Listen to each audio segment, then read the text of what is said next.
People around them did not understand what was happening and where they had gotten to. Some were begging to be brought home, some were looking for missing children, and some were ready for a fight, blaming their comrade for what had happened. And only one guy watched it with relative calmness, not surprised by the excitement of others, because he realized that they were in a different world. The year of his birth was special. Everything started with 100 missing, but the number continued to grow rapidly. Soon the situation got out of control, and when he turned 20, he himself disappeared, having succumbed to the influence of an unknown force. The other world absorbs other dimensions and mediates between everyday reality and the abyss. Those who arrived here first immediately learned skills and became hyperactive, but the monsters made this place a nightmare. This is a world of cruelty and lawlessness, but when all the inhabitants of the world to be absorbed are here, the passage to the abyss will open and the Great War will begin. Kang Han-soo realized that he only had 5 years to become strong, but all the skills he had learned had disappeared somewhere. Suddenly, the heavens themselves split in two, and out of the resulting crack appeared first the Bud, and then the strange creature himself, who introduced himself as a fairy helper. He announced that he was going to give a short briefing and asked them to listen carefully. But Han-soo could see right through those lying bastards, so he knew that the briefing was an encouragement to fight and kill each other. The fairy joyfully announced that everyone here had been granted freedom in this world, devoid of the constraints of morality and order, and depending on their diligence, they could increase their powers indefinitely, just like the protagonists of the movie. The creature explained that this was an incredible opportunity and said that right now he would show what to do to make it happen. The fairy snapped his fingers, and one of the men in the crowd began squirming in pain before collapsing to the ground, choking on his own blood. What they saw caused several more men to attempt to escape, but they met the same fate, for the aid would not tolerate disobedience. The fairy assumed that the survivors would now try their best and suggested that they continue. He demonstrated the rune that could be obtained for killing living creatures. There are 8 more similar ones, but they all fall out randomly and are different colors. So if you keep growing, you can get a hold of better runes. The fairy explained that this particular one increases muscle mass somewhat and asked who was willing to get it. Han-soo remembered that he hadn't used these things in a long time, so he raised his hand without further thought. The assistant praised his enthusiasm and handed over the rune, telling him about its effects. Then he pulled out a couple more and began to think about who else to give them to. But suddenly people in the crowd rushed forward, pushing each other in a greedy attempt to get to the magical object. But at the last moment, the fairy still took the rune back. The assistant also explained that by touching the right ear, one could see one's stats and rune count. Considering that the strength of an average person was 10, Han-soo realized that his characteristic had increased by 1 value. He decided to collect more while hunting, because in this way, not only physical strength, but also magical strength and even mana could be increased. The fairy recognized that the initial conditions might not be equal, just like in the world where the arrivals had lived before. So he promised to give those present something to help them survive. And the next second a knife appeared in everyone's hand. Lastly, the fairy announced that immediately after he left, the training would begin. Suddenly, strange sounds were heard from behind. Turning around, the people were horrified to find a strange rupture, from which fell a horde of vile creatures, which were clearly unfriendly. The monsters kept coming, and people were starting to panic. So one of the girls in the crowd suggested to calm down and slowly move back, not to aggravate the situation. Those present decided to follow the advice, as suddenly one of the back rows jammed into something invisible. But in the next second, a barrier appeared, through which it was impossible to break through. The goblins on the other side of the arena felt the same. People had already prepared their blades, not wanting to die so soon. But suddenly one of the men shouted that he was able to find a passage, and the counter from above was killed by 1 value. As soon as he suggested that only 50 people would be able to get out, the crowd went wild, its members literally fighting each other for a chance to get out. Kang Han-soo watched these lowlifes with disgust, for 100 men were enough to put up an organized fight. Yes, of course, there would be wounded, but there would be many times fewer dead. Last time 40 people had died at the hands of the goblins, but this time Han-soo figured it would be different. Finally, the monsters got close enough and even found the first victim, and then jumped up, preparing their sticks, but were intercepted and fell to the ground with their throats slit. Han-soo felt that his body had become the same as it had been decades ago, making it very uncomfortable to fight. However, his agility had also increased by one value. But it wasn't just about the speed of his movements. Time itself was perceived different, hence you can do all the same things, but a little faster. Suddenly, one of the goblins threw his blade, but the guy managed to dodge and then threw the knife himself, hitting him right in the head. As expected, the other monsters went into a frenzy when they saw the blood of their kin, but they were immediately decapitated. Encouraged by the valiant example, the rest of the men sent it all to hell and joined the fight as well. Honshu knew that there was usually no need to be in such a hurry to begin with, but there was no time to be distracted now. Even if one considered only this location, there were a lot of people who had been kidnapped, and if one considered the entire planet, the number of missing people was simply immeasurable. The first-year students who were in the other world would be protected in the training area for 3 months, but after that time, they would be thrown into battle with those who had been in the other world for several years. Nevertheless, Honshu saw this as an opportunity to become even a little stronger. The people around him couldn't believe their eyes. This entire horde of goblins had been wiped out by just one man, and so another question arose. Who was this fucking monster? The fairy marveled at what he saw and praised the new arrivals for their efforts. Besides, he noticed that there were quite a few survivors. No one dared to say what they thought of the little bastard, so the latter assumed that he could now remove the wall and wished people good luck. Meanwhile, Honshu was busy studying his status, and the characterization improvements were clearly to his liking, albeit the progress was tiny, but it wasn't bad enough for training. He had also acquired an item that he found quite useful, a goblin blade. The primary goal has been chosen, but in order to succeed, there are several other important things that must be taken care of. In the earliest stage of the training, 100 people need to work together to survive in a certain zone that changes every week. After 3 months of this rhythm of life, the protective barrier disappears and access to other arrivals who have been in the other world for more than a year is opened. There are 2 parts of the training hidden in the first part, but no one has ever reached the end before. To fully pass the dungeon, you must get them. It's the only way to quickly become stronger. Honshu decided to get the part that was closer to him first. There were already conflicts everywhere, as some wanted to work together and others were going to survive alone, but there was no time to be distracted. Honshu was sure that no one would notice his absence when suddenly 2 guys called out to him. He wondered how these 2 guys knew his name and were surprised they weren't recognized, but on reflection, he remembered that they were his college classmates. They even started out together, but they were quickly killed and Honshu forgot about them. Another acquaintance of the young man, 𝘙𝘦𝘪𝘯𝘢𝘵, also got out of the clutches of the persistent man, though with such appearance, it was not surprising that she would quickly get into trouble. The crowd of hooligans, of course, recognized the arrival who had single-handedly killed the goblins, but now that he was tired, there was no reason to deny himself the impudence. The bully noticed that the number is on their side, and therefore offered the girl to voluntarily join. Otherwise, he promised to force. Honshu stepped forward, explaining to his companions that now such overexcited idiots would appear everywhere, not realizing what enemies they were making. He walked over to the crowd of hooligans and pushed the shouting man aside, then showed his blade, asking if there were any more questions. Noticing that the situation was getting tenser, the boss of the gang asked everyone to calm down and suggested that the ardent young man join forces, assuming that everyone would have something to do in the current situation. Honshu himself noticed the look in the bastard's eyes, who seemed to have adapted to the new realities. The big guy no longer saw any reason to hide his true nature, and so he acted like a hyena in a familiar habitat.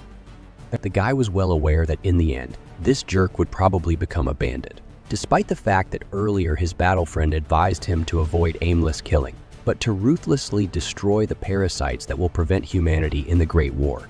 There is no time to deal with these bastards, and such people have a habit of self-destruction over time, so Honshu turned around and went on.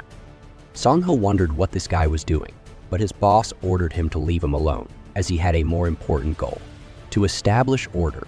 As he had already seen, the strong ruled the world, so the bandit simply couldn't afford to miss such a chance. Meanwhile, one of Honshu's companions was wondering how it was possible that people were more frightening than monsters.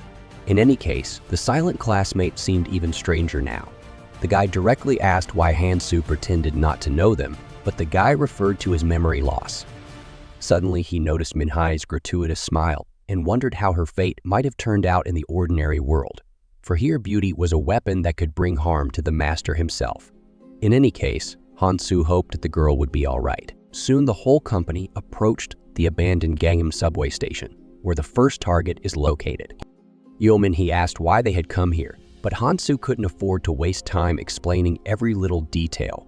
If it hadn't been for Era's advice, he would have come here alone, so he explained that he just felt it, referring to the superpowers he had acquired to replace his memory. The surprise of his companions seemed strange to him, for they had already seen fairies and monsters, but he warned them that he was not forcing anyone to go with him, suggesting that those who wished to go should stand back and watch from the side. Daesung was incredibly annoyed by the guy's show-off, and he had a vague doubt whether Hansu knew the way.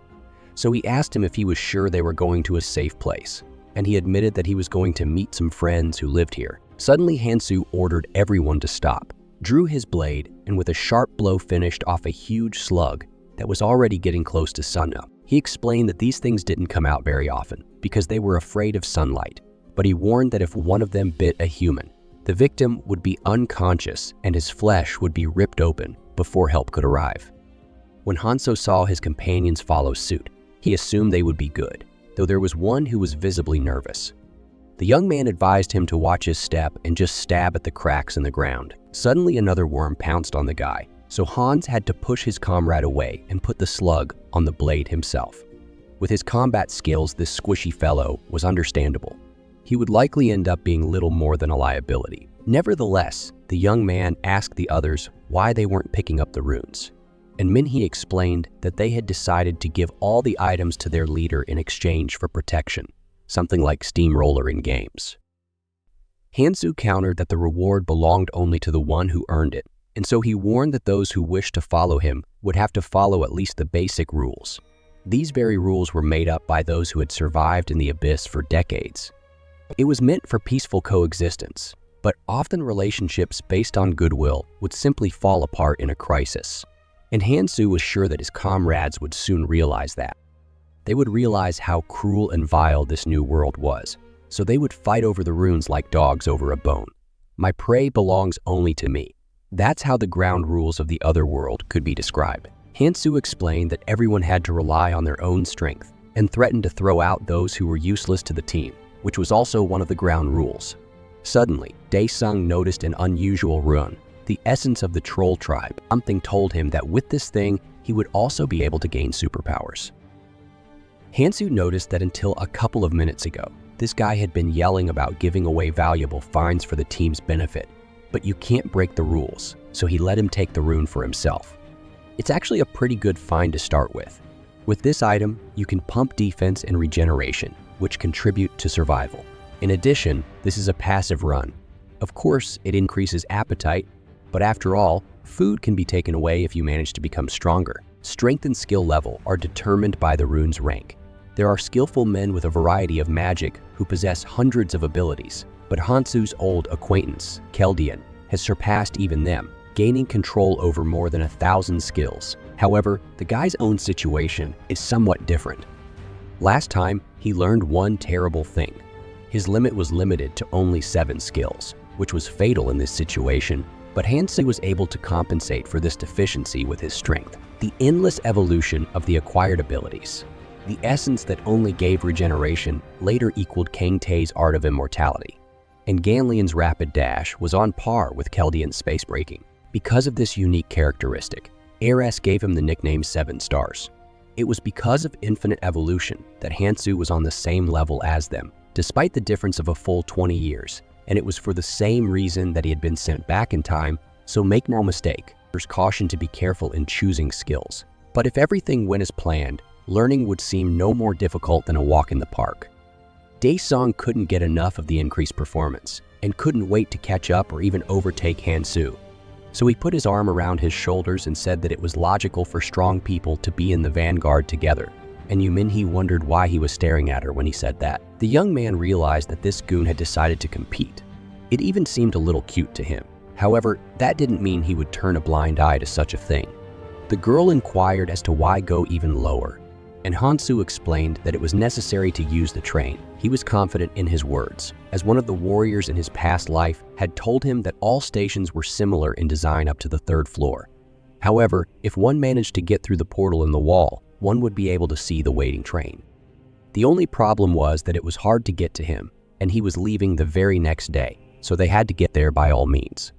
Finally, they approached the portal. Min-hee questioned whether the young man was sure of what he was doing, but Hansu reiterated that anyone who wanted to go could stay here. Both Sun and the girl were willing to continue on their way, although Hansu noticed that the latter was becoming visibly anxious. She seemed to realize the danger that cute people like her could be in, and therefore wanted to become stronger, even at the risk of damaging her. The pair of lovers wanted to continue the hunt on their own, but the frail companion wanted to follow Hansu, which made Sun laugh as he seemed to have gained confidence after receiving the rune.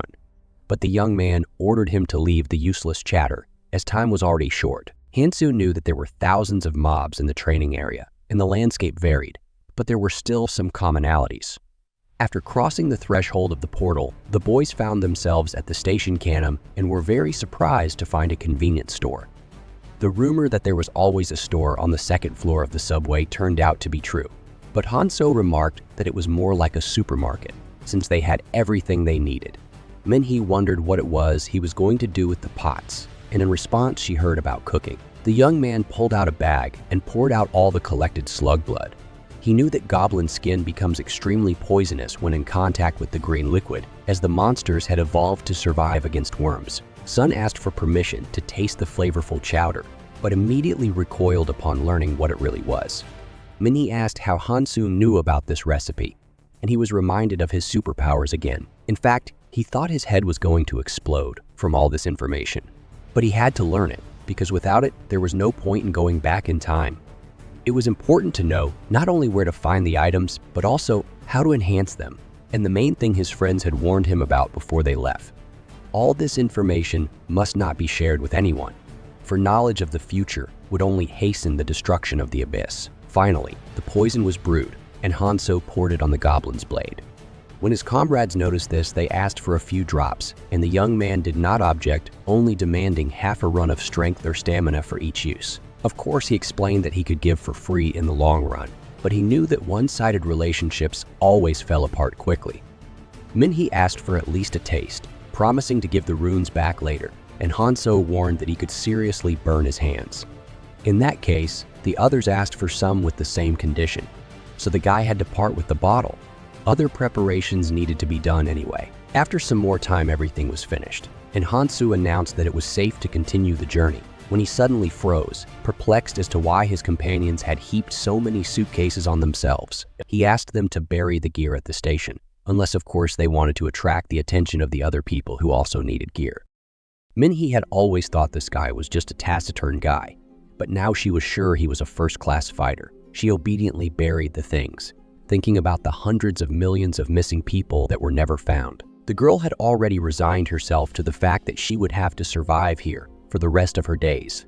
But she wasn't going to give up at all and would do anything to stay alive. Sun tossed his backpack to Taihona, ordering her to hold it, and asked the squad leader if they could get the same superpowers, and he heard a positive answer. 𝘙𝘦 did speak of some of the missing who, after entering the other world, had developed abilities they had not had before. However, he also warned about getting rid of anyone who would be useless. Finally, when all the questions were answered, the boys could go on their way. For the last 5 years before heading here, in battles with the increasing number of abyss monsters, hope had gradually been replaced by despair, and despair had drowned out all of Hansu's emotions. Without knowing it, Dae-sung looked at his former classmate, like he was crazy, promising himself that he would never have made a fool of himself around him if it weren't for that damn superpower. He was already imagining how he would become stronger in command over Hansu himself. But suddenly he ordered his companions to stop. There was slime on the floor ahead. After familiarizing himself with it, the young man concluded that it did not belong to a sword snail. Judging by the absence of dried giblets around, the option with a cut zombie also falls away. So that leaves the last one, a land mermaid. After checking the slime once more, Hansu was finally convinced that it was that of a land mermaid. Sure, they were slow on their own, but if they were given a dose of paralyzing venom, they would kill their prey in seconds. The young man got up and asked his companions to follow him, promising to surprise them. Soon the boys had Molotov cocktails, without gasoline, but Han-soo figured that would do just fine. Sung assumed that the young man had made the mixtures from what he'd found at the store, and then wondered if he liked this world better than the regular one, since there were literally no restrictions here. Han-soo looked as if he was about to kill the annoying interlocutor, but he remembered Ariz's words, so he decided to just move on to discussing the plan. One of the team members should throw the cocktail, and then 3 of them would attack. The young man warned that the person in the vanguard gets priority in the distribution of runes. So Sun immediately announced that he would go to the edge of the attack. Now it was just a matter of deciding who would throw the cocktails, and the quiet one just couldn't argue with manhwa at the sight of her pretty face. But he wasn't going to give in either, so Han-soo decided that they would take turns throwing the mixtures. In fact, he only went with them because he didn't want to be thrown. However, he didn't even expect the guys to actually be okay with it. Finally, Han-soo announced that the mermaids were close, so he asked the girl to throw the Molotov in the direction of the sound. Min-hee knew she shouldn't become a burden, so she resolutely pulled out a bottle, lit it on fire, and threw it forward with all her might. The liquid immediately burst into flames, consuming one of the mermaids with it. Han-soo ordered the others to attack and not to forget the paralyzing poison. Before he knew it, the young man had already rushed forward and dealt with a couple more of the creatures. He assumed it was a rogue that wanted to take all the runes for himself again, but he was determined that he wouldn't lose this time. Suddenly, one of the mermaids tried to grab him, but the guy had time to react by waving his knife and made sure that the poison the blade was smeared with was really worth its runes. Sun was sure that he would catch up with Han-soo at this rate, and he also rushed forward. As expected, using Molotov cocktails against enemies with flammable poison was a good idea. The blade was already dulled, but that wasn't much of a problem since that was what the green worm slime was for. Sun noticed all those runes and immediately reached for them as he was suddenly bitten by one of the mermaids, its kin already surrounding the victim. The boy shouted for help, but Min-hee was horrified to find her bag empty, and so informed the silent man of the shift. The one awkwardly took out a bottle with a mixture and tried to set it on fire as suddenly right in front of him noticed the mermaid and dropped the Molotov, which just made Sona mad. Silent had already prepared to die, but the creature was struck in time by Han. He asked his comrades not to panic and to follow the plan. The wounded man noticed that the limb was already almost recovered, but the young man advised to pump his stamina to speed up the regeneration and resting process. Finally, Han-soo asked his comrades to take their runes, and Sung became furious at the leader's calculating nature in dividing the spoils with all rigor.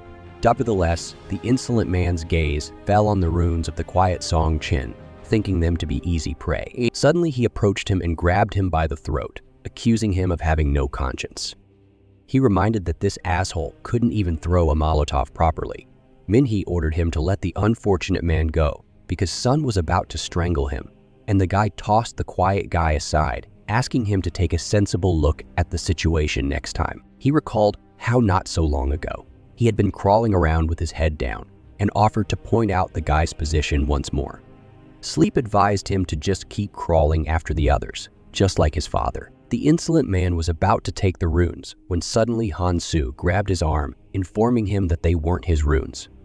Sun wondered if such a skillful hunter was really going to give his prey to this donkey because it would be like throwing it away. The boy offered to divide the runes between them, but Han-soo reminded him of the rule of fair distribution and asked him not to interfere with someone else's means of survival.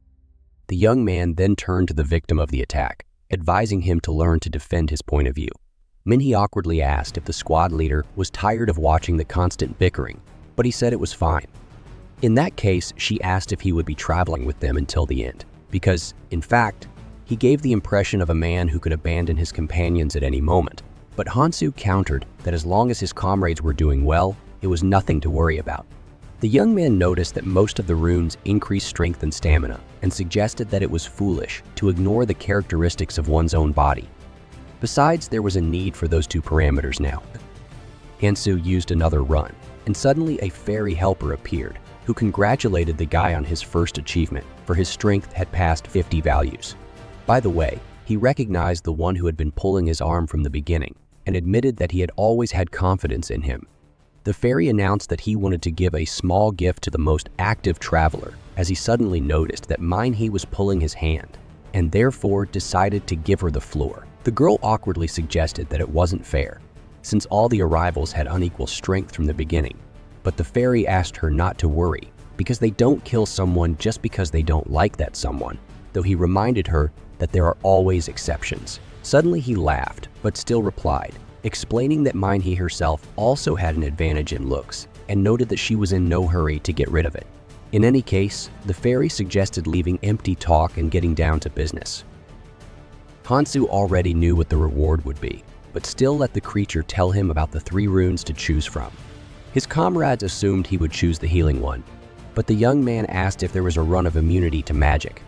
Although Hansu understood that healing was a useful thing, but runs of resistance to physical and magical damage were very hard to find in the training area, unless you were lucky like 𝘙𝘦. Stamina increases simply affect stamina expenditure and recovery, while resistance to magic and physical damage is a much more fundamental defense, and in some cases, even immunity. Of course, Hansu realizes that with experience he can develop resistance to physical attacks himself, but magic is a different matter.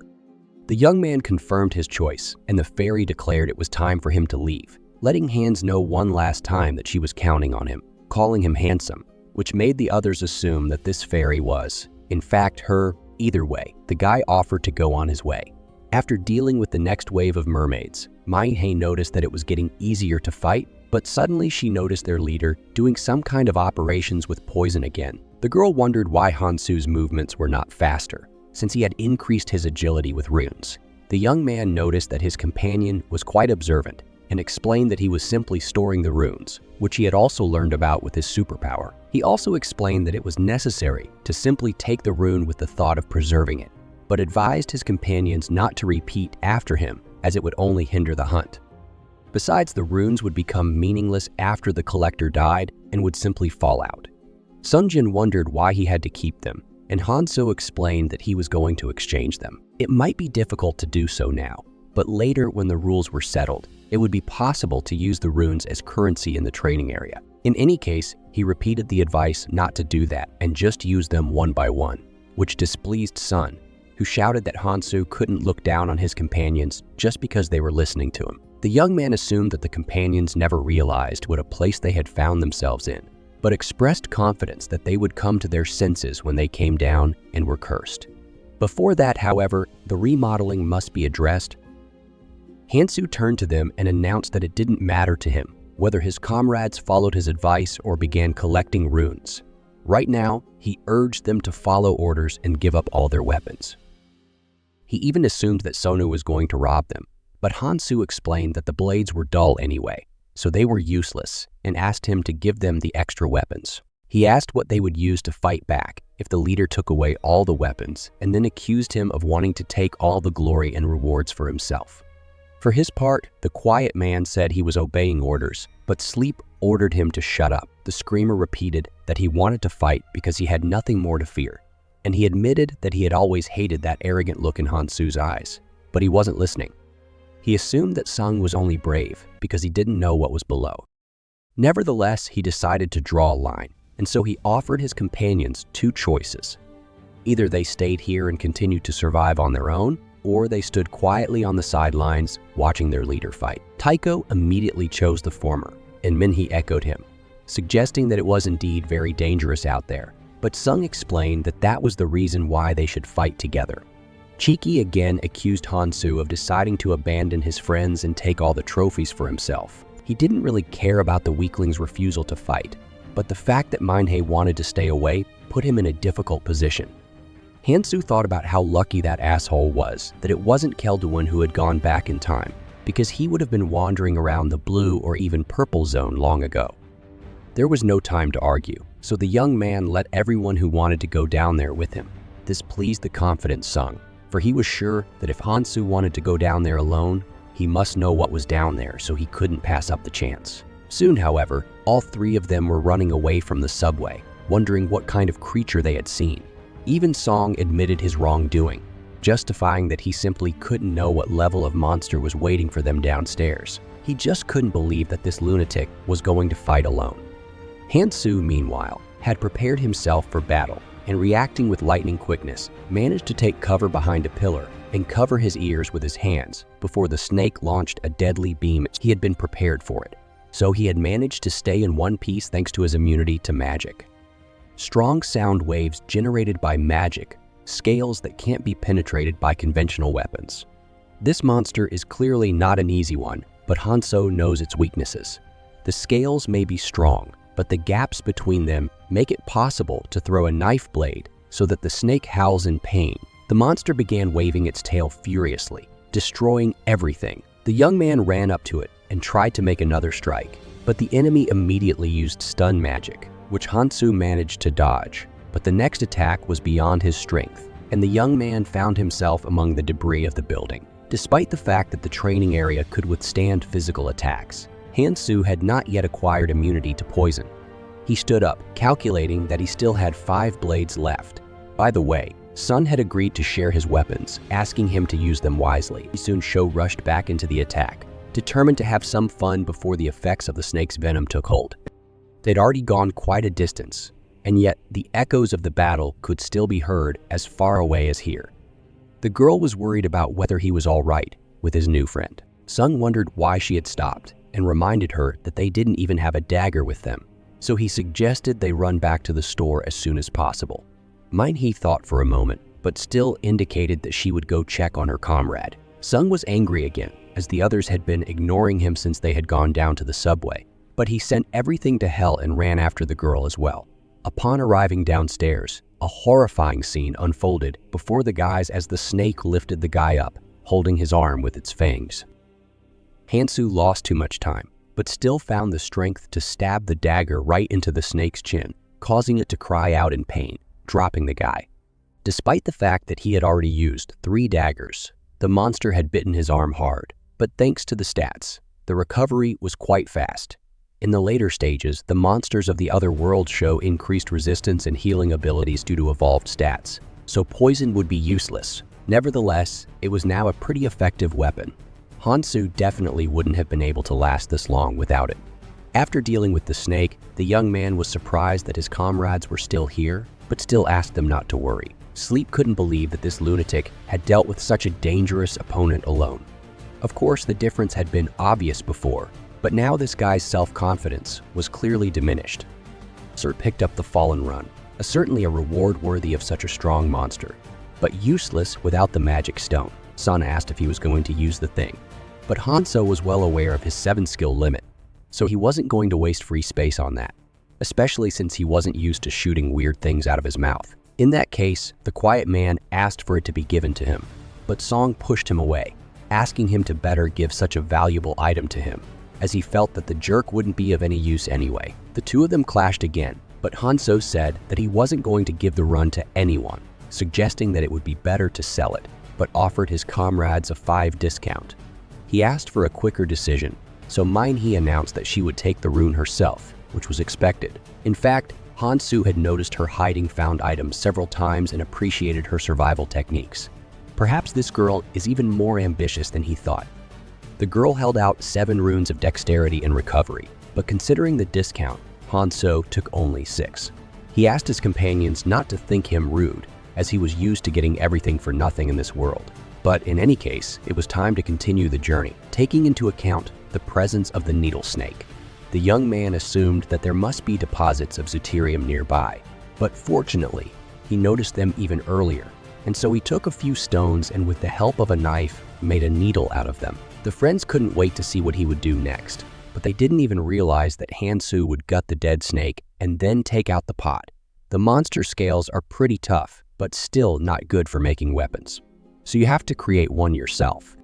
Fortunately, before heading back, 𝘙𝘦𝘪 had made him learn over 130 combinations to create weapons from the monsters and materials in the training area. He knew that the needle had a limited range, making it difficult to inflict secondary damage.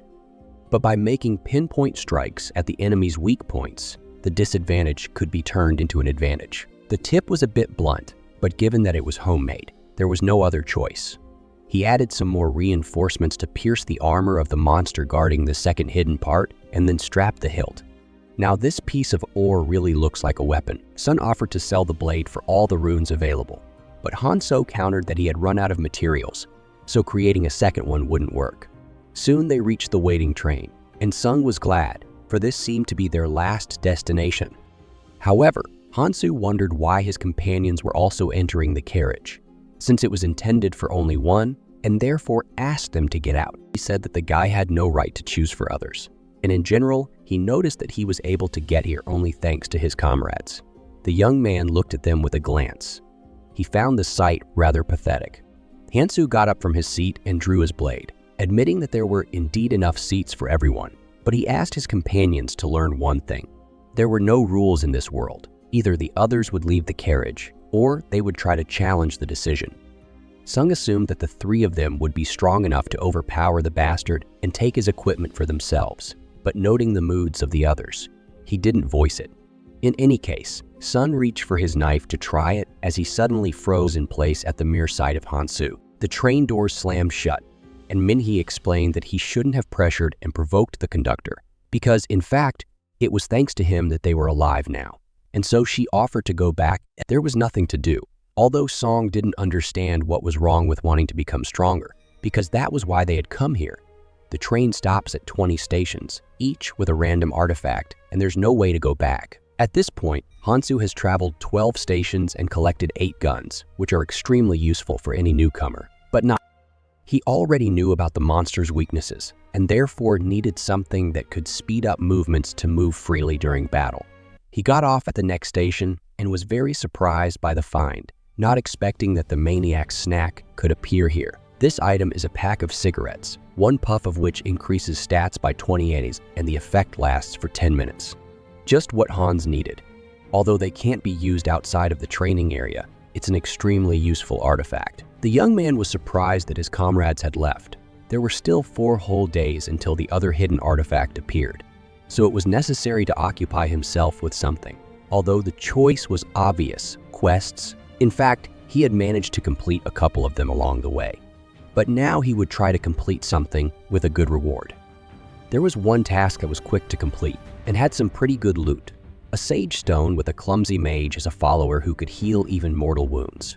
Quests with such artifacts were very rare, and to complete them, you just had to be crazy.